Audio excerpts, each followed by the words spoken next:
আমাদের মনে রাখা উচিত এবং ভয় পাওয়া উচিত, সময় আমাদেরকে বিচিত্রভাবেই পাল্টে দেয়। কখনো তাই হিংসা করবেন না, কখনো তাই যা কিছু আছে তা নিয়ে অহংকার করবেন না। হিংসা এবং অহংকার নিজেকে নিঃস্ব করে ছাড়ে, শেষ করে দেয়, নিজেকে ধ্বংস করে দেয়। মনে রাখা উচিত আমাদের যে শক্তি এবং সামর্থ্য আছে কাল তা নাও থাকতে পারে। যদি কেউ কষ্ট দেয়, কেউ আঘাত করে, তাহলে আপনি মনে রাখবেন এই কষ্টের কারণ আল্লাহ আপনাকে পরীক্ষা করছে। খুব করে চাইছেন কেউ একজন আপনার পাশে থাক, কিন্তু আপনার প্রিয় মানুষগুলো আপনার কাছ থেকে শুধুই হারিয়ে যায়। তাহলে আপনি ভাববেন আল্লাহ আপনার জন্য অনেক ভালো কিছু রেখেছেন। সমস্যা ছাড়া কখনো পৃথিবী হয় না, জীবনে তাই সমস্যা থাকবে।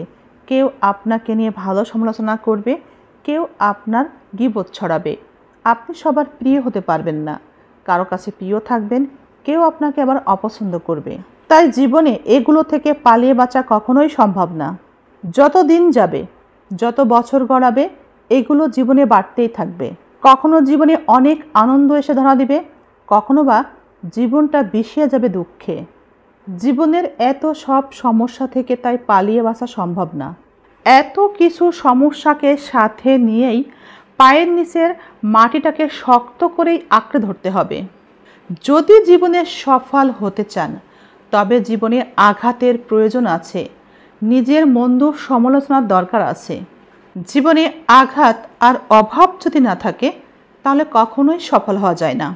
আমাদের জীবনে আঘাত এবং অভাব বাস্তবতার সাথে পরিচয় করিয়ে দেয়, আপনজনকে চিনতে শেখায়।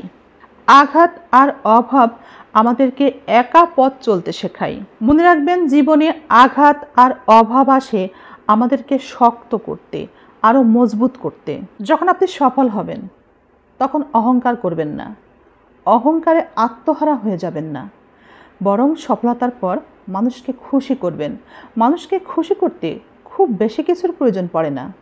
তবে যে মানুষটি আপনার সফলতার জন্য হুমকি, তার থেকে দূরে সরে থাকাই ভালো।